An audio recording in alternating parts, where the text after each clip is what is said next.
กันอวดแล้วมาอะไรตัวใหญ่หรือเปล่าอ่ะ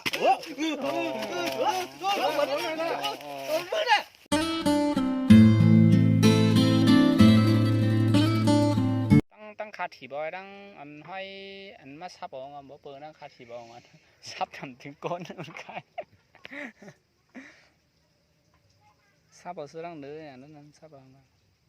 ที่เต้เอาบ้าตั้งเตอมันได้แค่เป็นหนอนนะเดี๋ยววันนี้เมื่อนั้นหลบปันหลักกากันมันไปอ้วมเดี๋ยวลูกหลบเวียดพลังนะนั่นเวียดพลังใช่หรือ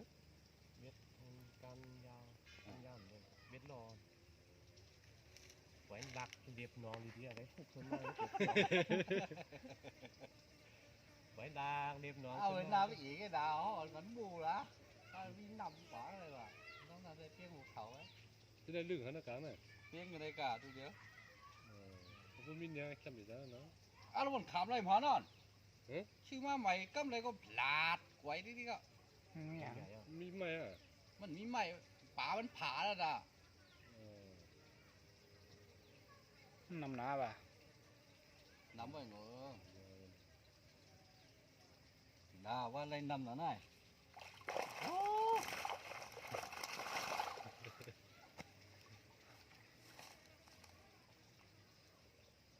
หนาจอมเลยหรอก็ไม่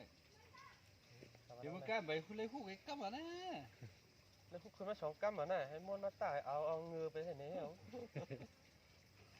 ถ้าว่าอยู่ด้วยเนี่ยชื่อถอดล้อกว่าเขาหลึกเงื่อนอ่ะ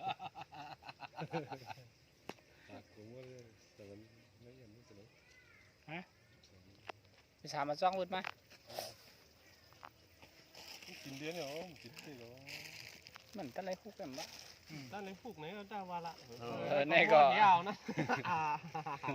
มาหาเมียด้วยตูถ้าขึ้นเวทพักข้าเลยเดี๋ยวดูไปทำ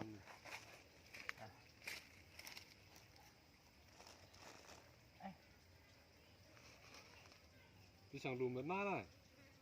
จอนเอาด้วยมาว่า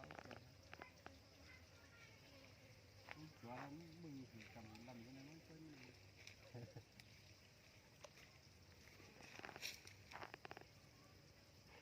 ยิ้มที่ไหนมดอะไรกินว่ามันกินก็กินกินปลาตาบอดวะมาแก่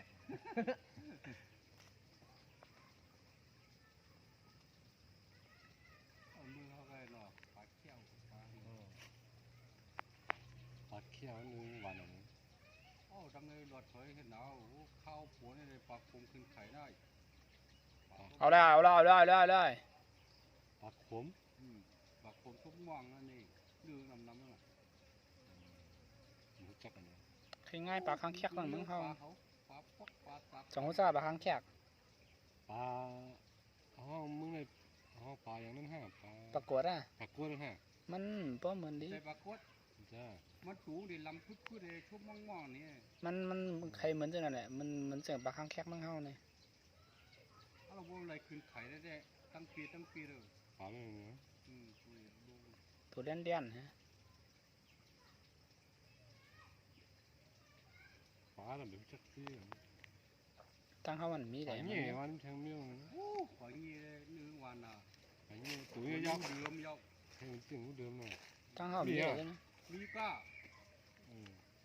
เป็นน้ำหลวงปลาเนี่ยมันน่ะ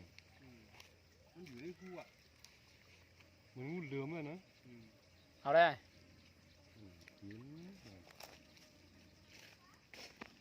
เอา4 วินาทีสุ่มอะไรปลายตัวนะโอ้ดูจุดยอดอ๋อเจอเอาเลยดูร่างกล้องนี่นะช่วยหน่อยโอ้ชวนเวียดป๋าเขากันอวดแล้วมาอะไรตัวใหญ่หรือเปล่าอ่ะ